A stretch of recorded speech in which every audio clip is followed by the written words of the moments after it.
Welcome to Cheater Confessions. Let's get started with today's story. I first heard the idea the night everything shifted. I came home from work around 7, tired, hungry, ready to sit down for a few minutes. Instead, I walked into the living room and found Erica, Claire, and Nina spread across the couch with wine glasses on the table.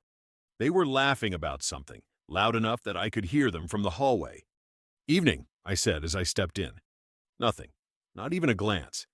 They just kept talking, all three of them speaking over each other. I thought maybe they didn't hear me, so I tried again, louder this time. "Hey, everything all right here?" Still nothing. Claire sipped her wine. Nina scrolled through her phone. Erica looked past me like I wasn't standing in the middle of the room carrying takeout bags. It felt strange, but I didn't say anything. I walked to the kitchen, set the food down, and listened. Their voices dropped to a murmur, too low to make out. Every few seconds, one of them glanced my way with the kind of look you give a coat rack. There, but not worth noticing.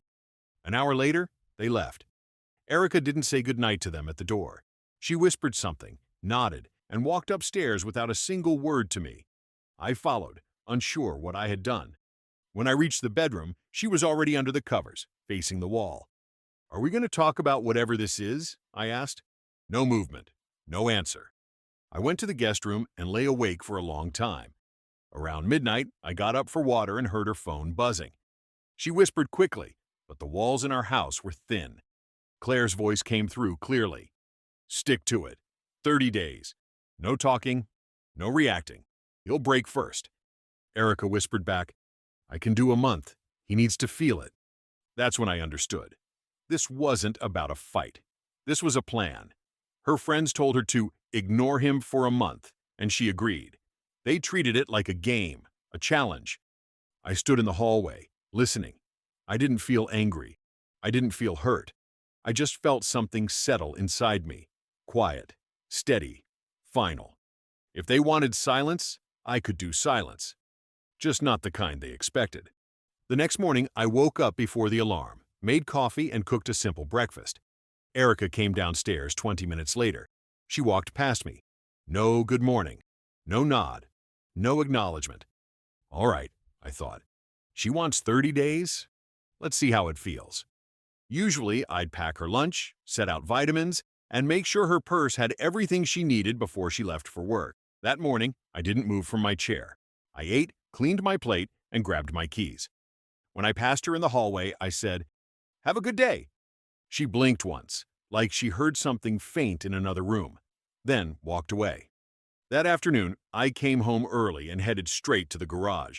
My old woodworking tools sat on a shelf, dusty from neglect. I hadn't touched them in almost a year. Erica always said the noise gave her headaches, and the sawdust made the floors dirty. I used to follow those rules without thinking. I grabbed a plank of maple and started sketching a small table. The smell of wood and machine oil hit me in a way I hadn't felt in a long time. It cut through the plank cleanly. It felt good, honest, real. An hour later, I heard footsteps. Erica stood in the doorway with her arms crossed. She didn't say a word. She couldn't, not with her 30-day rule, but her expression made everything clear. She didn't like the sound, the mess, or the fact that I wasn't sitting inside waiting for her attention to return. I nodded at her once, calm and steady, then went back to sanding. The next day, same thing. She walked around me like a stranger, silent but irritated. She slammed a few drawers, but never spoke. She was still sure she was teaching me some kind of lesson. What she didn't realize was simple. I had stopped playing the part she wrote for me. If she wanted distance, I'd use it. If she wanted silence, I'd fill it with my own life. And for the first time in a long time, I felt free. By the end of that first week, Erica's silence had turned into a routine. She moved around the house like a shadow, always present, never speaking. I kept working in the garage. The noise didn't bother me anymore. The silence did, but not in the way she intended. On Saturday morning, my old friend Tyler texted me out of nowhere. "Haven't heard from you in months. Want coffee?" I met him at a cafe a few blocks away. When he saw me, he grinned and said, "Man, I thought you disappeared." "Busy," I said. He looked at my hands, noticed the sawdust I hadn't managed to scrub off. "You building again?" "Starting to," I said. He shook his head. "Good. You should have never stopped. You remember that shop downtown? The one that liked your end tables? They asked about you a while back. I froze. They asked? Yeah. Said they emailed you. Thought you weren't interested. I didn't remember getting anything like that. When I got home, Erica was in the kitchen, scrolling through her phone, pretending not to see me. I walked past her without a word and went straight to the office. I opened an old email account tied to my woodworking page. There they were, 5 messages from a boutique decor shop. The owner praised my work, asked if I'd bring samples, even offered shelf space. The last message was a reply. Thank you, but John has decided to decline. We appreciate the offer. Signed with my name. I stared at it. Erica had used that account before to help me organize. She knew the password. She knew the tone I wrote in. The message matched her style. Polite, firm, dismissive. The room felt smaller than before. Not because I was shocked, because I finally saw the whole picture. Her silence now wasn't new. It was the same control she'd used before, just louder. I walked into the garage and turned on the saw. Erica appeared in the doorway again, arms tight across her chest, jaw clenched. She still didn't speak. But for the first time, I saw frustration, not confidence, on her face. Her 30-day challenge wasn't working, and she could feel it slipping. The morning after I found the emails, I woke up with a different kind of clarity. I didn't confront Erica. There was nothing to confront. Her silence told me everything I needed to know about where we stood. Instead, I opened our joint account on my phone and looked through the last 6 months. The numbers didn't lie. Most of the mortgage, groceries, utility bills were paid by me. Her yoga studio, her women's circle, her monthly subscription boxes, the joint account covered those too. I lowered my contribution, not out of spite, just balance. I transferred only what was needed for half. That was it. Around noon, Erica walked past the bedroom doorway holding her phone like a lifeline. A notification must have hit. She stopped outside the door, waiting for me to explain something. I didn't look up. She exhaled sharply and left the room without a sound. By late afternoon, the spare bedroom became a studio.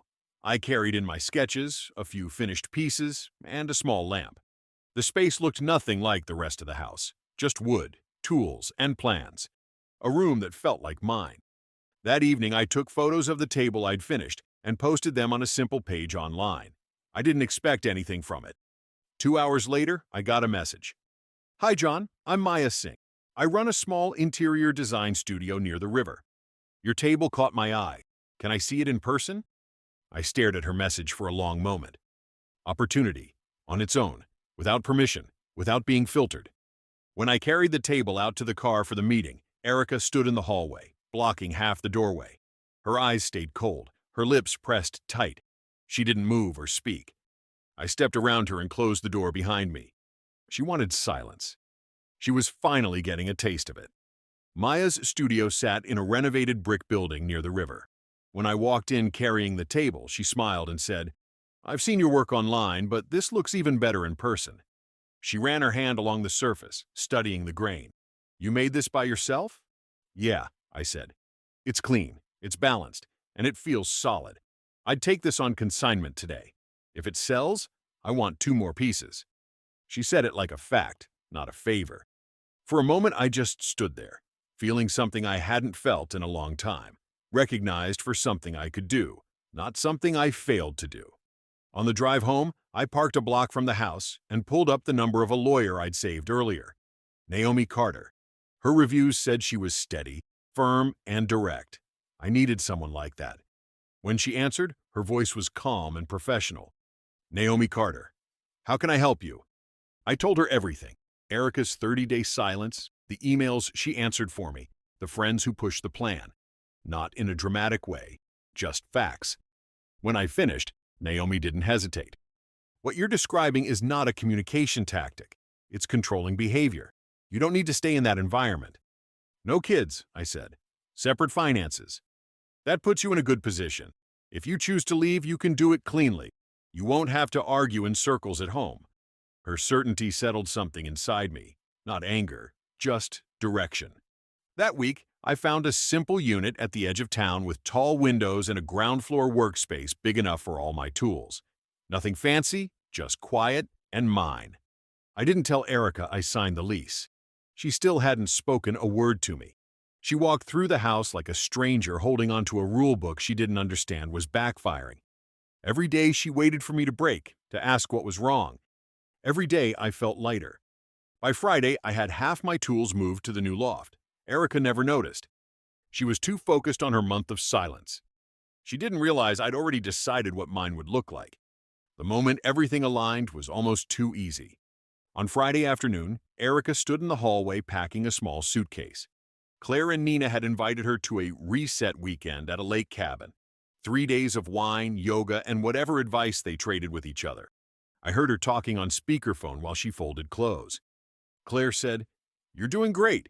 2 weeks down. Stay strong. Don't say a word to him." Erica laughed quietly. "He barely says anything anymore. I think it's working."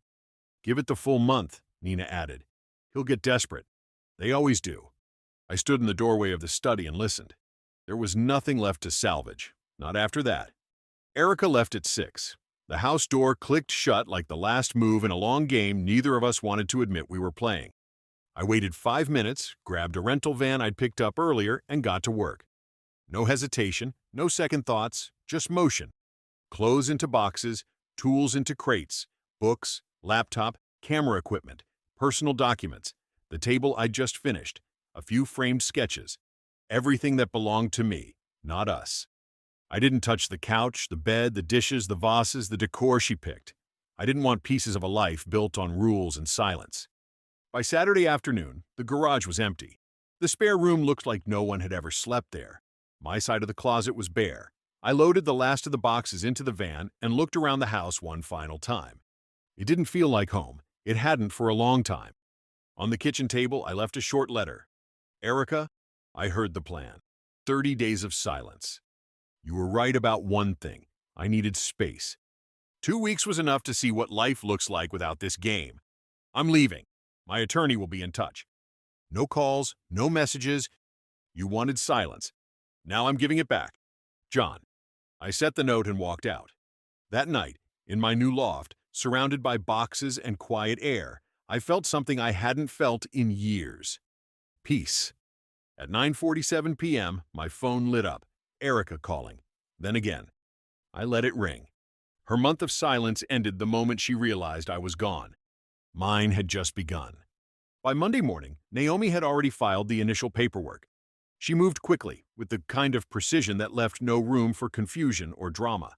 She told me to expect messages, calls, maybe even surprise visits. She said people who rely on control don't handle losing it well. She was right. Erica sent the first message. "We need to talk. This isn't funny." Then, "Where are you? Answer me." By noon, the tone shifted. "Please, John, come home. We can fix this. I didn't mean for it to go this far." It was Claire's idea. I thought it would help us. Naomi told me not to reply. "Silence isn't revenge," she said. "It's protection." 3 days later, I sat across from Erica in a small conference room for mediation. She looked different, exhausted, pale, with the kind of expression you only see on someone who realizes the ground under their feet wasn't stable after all. Her lawyer tried to argue for spousal support and a larger share of assets. Naomi shut it down calmly. "Mr. Miller carried the financial weight in this marriage," Naomi said. "We have records. We also have documented interference with his professional opportunities."